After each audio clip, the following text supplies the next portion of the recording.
hurt. She was going to miss May very badly.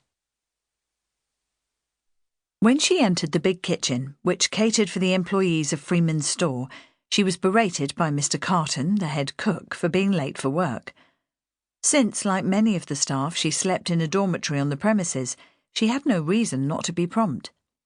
Patty ducked her head and muttered an excuse about waking up with a headache and having gone out for some air. None of the other kitchen staff had known May well, and she did not feel like discussing what had happened with them. She washed her hands and set to work on the pastry for some apple pies. She enjoyed making pastry and cakes, and she was good at it. The one bright spot from her time at Speke Hall had been the chance to work with Monsieur Blanchard, the pastry cook.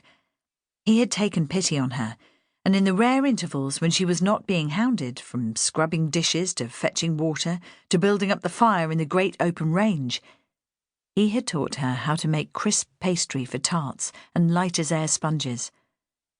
There was little opportunity to try to copy some of his fancier creations where she worked now. It was more a case of good, plain fare to feed a large number of people. But at least her work seemed to be appreciated.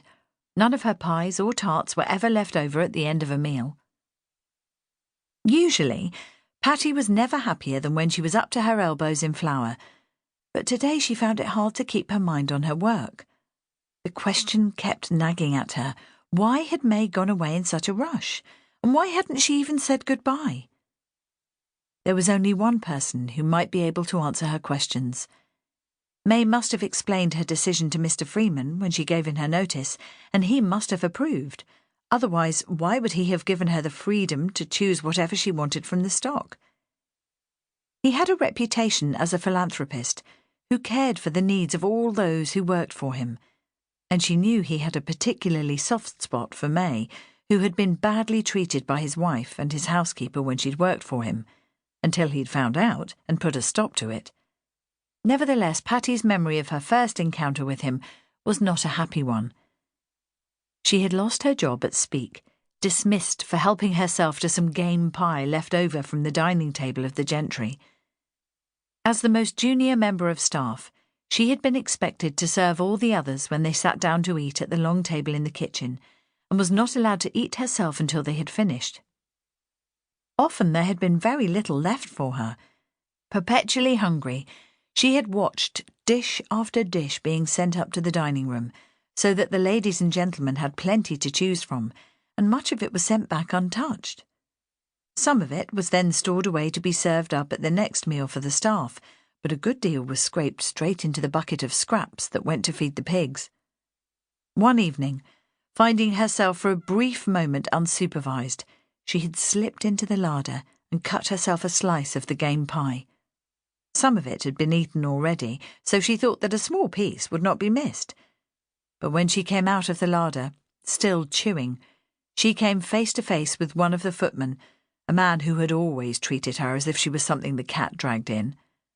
He had reported her to cook, who had spoken to the lady of the house, and Patty had been summarily dismissed without a character, and with nothing more than the clothes she stood up in.